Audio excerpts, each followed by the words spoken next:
भाई आज मैं किसी से मिलने जा रहा हूँ। आज मेरी बहुत ही इंपॉर्टेंट मीटिंग है।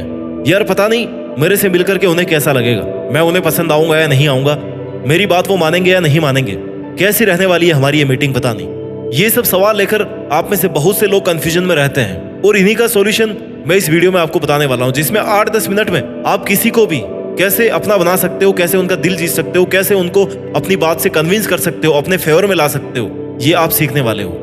इसके लिए आप ऐसा क्या करो कि सामने वाले के दिल को छू लो, उसको कन्विंस कर जाओ, उसको एकदम इंप्रेस कर दो। आपकी बातों से सामने वाले को ये फील हो कि यार ये बंदा कितनी बार मेरा दिल जीतेगा। हर बार आपको इतने ही इंप्रेसिव तरीके से बात करनी है। आज के दौर में सबकी यही इच्छा होती है कि सब उसे पसंद करें, वह लोगों के दिलों पर राज करे। तो चलिए जानते हैं कि ऐसा क्या करें जिससे लोगों के दिल और दिमाग पर आप ही राज करो। इस वीडियो में बताए गए मेरे टिप्स को ध्यान से सुनिए और अपनी लाइफ में अप्लाई कीजिए। मेरा आपसे ये वादा है कि आप सामने वाले को पहली मुलाकात में ही अपना बना लोगे। टोटल 8 पॉइंट बताने वाला हूं मैं इस वीडियो में, जिससे आप किसी का भी दिल जीत सकते हो, किसी को भी कन्विंस कर सकते हो। Point number 1, meet them with smile and perfect eye contact. जब भी आप किसी से मिल रहे हैं ना, जब आपके हाय हेलो हो रहे हैं, तो आप में एक पोलाइटनेस दिखनी चाहिए। ये तभी दिख सकती है जब आप एक मुस्कुराहट के साथ उनसे मिलो और मिलते कहो कि हाँ जी हेलो, कैसे हैं आप। आपकी चाल ढाल, आपका ड्रेसिंग सेंस, आपका बोलने का तरीका, रिस्पेक्ट देने का तरीका, स्माइल का तरीका, ये सब आपको ऑन स्पॉट बाहर से रिप्रेजेंट करते हैं, क्योंकि ये सामने वाले को सीधे सीधे दिख जाते हैं जब आप सबसे पहले नोटिस में आते हैं। इन सबको देख करके वो आपके बारे में एक परसेप्शन बना लेता है। उस टाइम आपका बिहेवियर एकदम पोलाइट होना चाहिए, जिससे सामने वाले में आपको जानने की एक एनर्जी क्रिएट हो। जब भी आप उनसे मिलो ना, एक हल्की सी स्माइल के साथ मिलिए, क्योंकि दुखी चेहरा किसी को भी पसंद नहीं है। स्माइल से आपकी बात करने का डबल इम्पैक्ट पड़ता है, पॉजिटिव वाइब्स आती है। कहीं आपको देखकर उन्हें यह ना लगे कि आप किसी जंग पर आए हो। बी काइंड, बी काम एंड बी नॉर्मल। अब मैं यहाँ हर टाइम मुस्कुराते रहने को नहीं बोल रहा हूँ कि आपके चेहरे पर फेक स्माइल आती रहे। नेचुरल और लिमिटेड होनी चाहिए। Smiling is also an art, सीखिए उसको। लेकिन ऐसा चेहरा भी नहीं होना चाहिए कि जिसको देखकर सामने वाले को बात करने का मन ही नहीं करे। लोग हमेशा खुश रहने वालों से ही मिलना पसंद करते हैं। आपके कम्युनिकेशन, आपकी बातें सब नॉर्मल स्माइल के साथ होनी चाहिए। इसके साथ ही आपका उनसे perfect and simple eye contact होना चाहिए। आई कांटेक्ट का मतलब ये नहीं है कि आप उनकी आंखों में घुसी जाओ, उनका बात करने का कॉन्फिडेंस ही खत्म कर दो। अरे भाई, आप उनसे बात कर रहे हैं तो उन्हें ऐसा लगना चाहिए कि आपका ध्यान सिर्फ उन पे है। आप बात करने में कितना इंटरेस्टेड हो, आप कहीं बोर तो नहीं हो रहे, आपको उनकी बातें सुन करके मजा आ रहा है, ये आपको उनको रियलाइज करवाना है। और ये सब आई कांटेक्ट से पता चल जाता है। अब आई कांटेक्ट के साथ में बॉडी लैंग्वेज ही बहुत जरूरी होती है। जैसे बात के दौरान आप अपने हाथों को ना हिलाएं, फिंगर्स ना मोड़ें, अपने पैरों को ना हिलाएं, बार बार अपना चश्मा सही नहीं करें, बार बार पानी ना पिएं। इससे आपके अनकंफर्टेबल होने का पता पड़ता है। इसलिए अपनी बॉडी लैंग्वेज को स्टेबल और इंप्रेसिव रखें। Point number 2, B original and don't show off. मतलब ये कि सीधी बात, नो बकवास। आप किसी से मिल रहे हैं और आपको ये भी पता है कि आप उसको अपनी बातों से कन्विंस करना चाहते हैं, तो इसके लिए आपको झूठ बोलने की जरूरत नहीं है। लेकिन जो भी बोल रहे हैं कॉन्फिडेंस से बोलने की जरूरत है, ओरिजिनल रहने की जरूरत है। वैसा ही खुद को रिप्रेजेंट कीजिए। कुछ लोग खुद को बहुत हाई लेवल का दिखाने के चक्कर में ना कुछ ऐसी बातें सामने वाले से कह देते हैं कि उसे अपने आप ही पता पड़ जाता है कि आप फेंक रहे हैं। आप जो कह रहे हैं, आपका ओरिजिनल रहना सामने वाले को 100% इंप्रेस करेगा। ऐसी कोई भी बात, कोई भी चीज जो आपके पास नहीं है, उसके बारे में सीधे सीधे मना कर दें कि नहीं यार, ये मेरे पास नहीं है, ऐसा मैंने नहीं किया। इससे क्या होता है, सामने वाले को लगता है कि आप उससे कोई चीटिंग नहीं कर रहे हैं। दिल जीतने से पहले विश्वास जीतना बहुत जरूरी होता है। विश्वास जीतने के लिए आपका व्यवहार अच्छा और बिना दिखावे का होना चाहिए। मैं आपको मेरे एक फैमिली फ्रेंड के बारे में बताता हूँ। मैं जब उससे पहली बार मिला ना, उसके साथ बैठा, तो उसकी बातों से मुझे सच में ऐसा लगा कि यार वो 15-20 लाख रुपए तो ऐसे ही अपनी गाड़ी में लेके चलता होगा। और हकीकत यह है कि चाय भी मैं उसको पिलाता हूँ आज। आप जिनसे मिल रहे हो ना, हो सकता है उनके साथ आपके रिलेशन आगे जाने वाले हो, तो हकीकत भैया पता पड़ी जाएगी ना, आज नहीं तो कल पता पड़ जाएगी। अपने आप को, अपनी आइडेंटिटी को लेकर, अपने काम को लेकर, अपनी आइडेंटिटी को लेकर ऑनेस्ट और क्लियर रहना है। इसलिए किसी भी बात का शो ऑफ ना करें, जैसा हो वैसा बता दें। Point number 3, be a good listener. मन लगाकर सामने वाले की बातों को सुनो। जब वो बोल रहा है तो बीच में उसकी बात को ना काटो, चुपचाप उन्हें सुनते रहो। जब वो अपनी बात पूरी कर देना, उसके बाद में अपनी राय रखिए। आपके अच्छे लिसनर होने का ये फायदा होगा कि सामने वाला बेझिझक अपनी बात रख पाएगा कि उसको क्या पसंद है, और आपको भी ये पता पड़ जाएगा कि भैया उसे क्या पसंद है और क्या नापसंद। आप उसे सुनोगे ही नहीं, बीच में उसकी बातें काट दोगे, तो उसे भी लगेगा कि आप उसमें बिल्कुल भी इंटरेस्टेड नहीं है। अपना ईगो साइड में रखकर सामने वाले को दिल खोलकर मन का बोझ हल्का करने का अवसर दीजिए। क्योंकि कई बार अपने मन में ऐसी बातें होती है ना, जिसका सामने से चाहे पॉजिटिव या नेगेटिव रिस्पॉन्स ना मिले, लेकिन उसको कह देने से या किसी को सुनाने के बाद मन हल्का हो जाता है। और आप तो उनको कन्विंस करने गए हो ना, उनको इम्प्रेस करने गए हो, तो आपका फर्ज है उनको शांति से सुनना। आप उन्हें स्पेशल फील करवाइए, उन्हें लगना चाहिए कि उनका आपसे मिलना वेस्ट नहीं हुआ है। तो एक गुड लिसनर होना गारंटीड सामने वाले का दिल जीतने में आपकी हेल्प करेगा। पॉइंट नंबर 4, उनकी बातों में इंटरेस्ट लीजिए।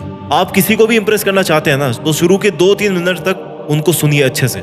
इससे आपको ये पता चलेगा कि उनका किस में इंटरेस्ट है, उन्हें क्या पसंद है, क्या करना अच्छा लगता है। दिलचस्प बनने के लिए उनकी बातों में दिलचस्पी लेनी पड़ेगी। अगर आप किसी से मिल रहे हो और आपको लग रहा है कि आपकी फॉर्मल बातें खत्म हो गई और आपके पास कोई टॉपिक नहीं है बात करने के लिए, तो आप उस टाइम पर उस चीज के बारे में बात कर सकते हैं जो आपने नोटिस, जिसमें सामने वाले का इंटरेस्ट है। फॉर एग्जाम्पल, उनके पसंदीदा फूड या उनकी पसंदीदा सिटीज के बारे में आप बात कर सकते हैं। यार मैं भी वहां पे रहता था, वहां पे ऐसा है। किसी से भी उसकी पसंदीदा चीजों के बारे में बात करना उसको हमेशा अट्रैक्ट करता है। उनसे ऐसे सवाल पूछे जिनके जवाब देने में सामने वाले को मजा आए। वो ये सोच ही रहा हो कि यार अब इस टॉपिक पर बात होनी चाहिए, और तभी आप उनके फेवरेट टॉपिक पर बात करने लग जाएं, क्योंकि उसमें वो इंटरेस्ट रखते हैं, और जिसमें वो इंटरेस्ट रखते हैं ना, उनके लिए वो चीजें बहुत मायने रखती है, और उन्हीं पर फोकस्ड बातें करके आप उनका दिल जीत सकते हो। Point number 5, give respect and mention their name in between. हर व्यक्ति प्यार से ज्यादा सम्मान चाहता है, रिस्पेक्ट चाहता है। आपने शुरू में अगर तू तड़ाक तुमने ऐसा शुरू कर दिया है ना पहला पर, तो फिर पहला इंप्रेशन तो भैया रॉन्ग ही चला गया। आप अपने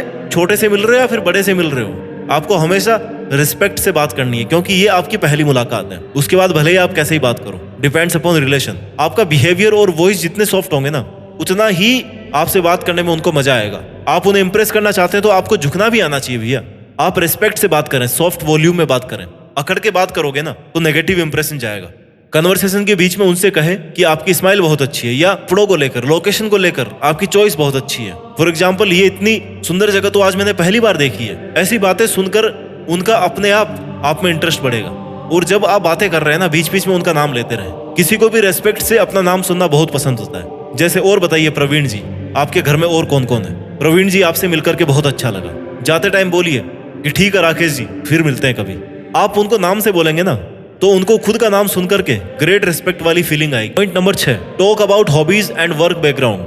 आप किसी से अगर बात कर रहे हैं तो आप अपने कन्वर्सेशन के बीच में ही खुद की असली हॉबीज के बारे में बताइए, जो आप सच में करते हैं, जिनको आप सच में पसंद करते हैं, जो करना आपका पैशन है वो बताइए। ऐसा करने से सामने वाला ये देख करके इंप्रेस होगा कि आप अपने जॉब या काम के अलावा भी बहुत कुछ करते हैं। और हाँ, ये सोचकर कि मैं 2-3 हॉबीज झूठ बता देता हूँ, ये जल्दी इंप्रेस हो जाएंगे, ऐसा सही नहीं है। आपकी जो भी हॉबीज है ना, painting, sketching, photography, writing, singing, acting, आप उसके बारे में एकदम सच खोल करके बताइए। इंप्रेस करने के चक्कर में झूठ नहीं बोले। और जब सामने वाला आपको अपनी हॉबीज बता रहा है तो आपको उन्हें प्रमोट करना है, उनको अप्रिशिएट करना है। जैसे कि वाह यार, दैट्स ग्रेट, दैट्स नाइस, कैसे कर लेते हो आप ये सब, मैं भी सीखने की कोशिश करूंगा आपसे।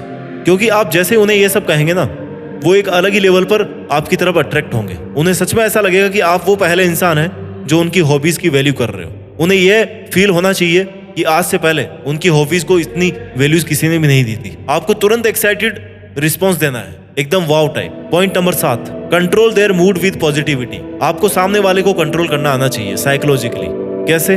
आप किसी से मिले हैं लेकिन आपको पता नहीं है कि उनका मूड कैसा है, इसलिए आप खुद को इसके लिए प्रिपेयर करके रखो कि हो सकता है उसका मूड ठीक नहीं हो। उस टाइम आपको उनके मूड को हैंडल करना है। अगर वो खुश है, हैप्पी है, ठीक ठाक स्माइल दे रहा है तो इट्स ओके, आप भी नॉर्मल वे में बात शुरू कर सकते हो। लेकिन अगर वो थोड़ा सा अपसेट है तो आप उनका सहारा बनने की कोशिश कीजिए। आप उनसे ऐसी बात कीजिए जिससे आपको उनसे प्रॉब्लम पूछनी ही ना पड़े, वो अपने आप बता दे और अपने आप नॉर्मल भी हो जाए। उनको उस वक्त ऐसा लगना चाहिए कि इस दुनिया में आप ही एकमात्र उनका सहारा हो, जो हर कंडीशन में उनके साथ हो। आप उनसे कह सकते हैं कि डोंट वरी यार, मैं हूं ना, कोई बात नहीं, सब सही हो जाएगा। जितना ज्यादा पॉजिटिव आप एनवायरनमेंट को रखने की कोशिश करोगे ना, उतना ही आपका इंप्रेशन अच्छा जाएगा। पॉजिटिविटी के साथ बात करने से सामने वाला ये सोचने पर मजबूर हो जाता है कि यार ये बंदा कितना सही है, मेरे गुस्सा होने पर भी कितना कूल है, कितना शांत है, कितने नॉर्मल वे में बात करने की कोशिश कर रहे हैं। बात करने का मीनिंग तभी रहेगा जब दोनों साइड से कन्वर्सेशन नॉर्मल शुरू होगी। इसलिए आपको एनवायरनमेंट बैलेंसिंग आना चाहिए। सामने वाला अगर गुस्से में है ना और आपने भी 2-4 बातें ऐसे बोल दी तो भैया फिर कॉन्ट्राडिक्शन हो जाएगा। दुश्मन बनाने से अच्छा है दोस्ती बना लो। इसलिए आपको उनसे ऐसी बातें करनी है कि जैसे आप उन्हें सालों से जानते हैं। एकदम फ्रेंडली मीटिंग होनी चाहिए जिससे उनका मूड भी नॉर्मल हो जाए और वे इस बात से भी इंप्रेस हो जाए कि आपने उन्हें संभाल लिया है, आप उनके साथ हैं। पॉइंट नंबर 8, किसी का भी दिल जीतने के लिए, और वो है कि always update about your field. आप जिस भी फील्ड में काम कर रहे हो ना, या जो भी कर रहे हो, उसमें हमेशा अपने आप को अपडेटेड रखना है। आपका अपडेट रहना सामने वाले को ये बताएगा कि आप कितने डेडिकेटेड हैं। अपने काम को लेकर कितने लॉयल हैं, कितने ऑनेस्ट हैं। अपडेट रहने का ये भी फायदा है, अगर आप अपने काम के बारे में, अपनी हॉबीज के बारे में डिस्कस करते हैं ना, तो ये आपके कॉन्फिडेंस लेवल को बताएगा। आपके पास में टॉपिक रहेंगे बात करने के लिए। जितनी आपकी नॉलेज होगी उतना ही आपका कॉन्फिडेंस लेवल अच्छा रहेगा। जैसे आप रिसर्च फील्ड में काम कर रहे हो ना, तो आपको ये पता होना चाहिए कि इसमें सबसे लेटेस्ट रिसर्च क्या है, उसमें कौन सी टेक्नोलॉजी इस्तेमाल हुई है।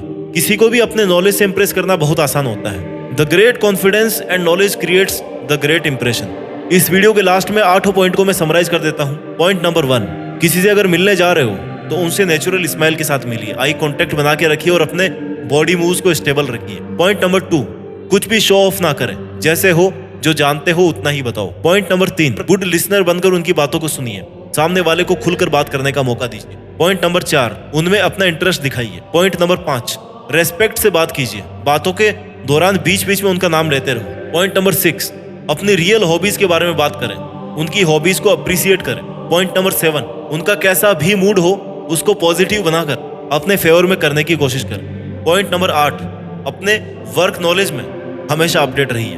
तो दोस्तों, ये थे वो 8 पॉइंट जिनको अगर आप नेक्स्ट मीटिंग में ध्यान रखोगे तो आप सामने वाले को इंप्रेस कर सकते हो, उनको अपने पॉइंट पे कन्विंस कर सकते हो। अपना ख्याल रखिए और मेहनत करते रहिए। मेहनत के दम पर देश में अपना ही नहीं बल्कि दुनिया में देश का नाम कीजिए। जय हिंद, वंदे मातरम।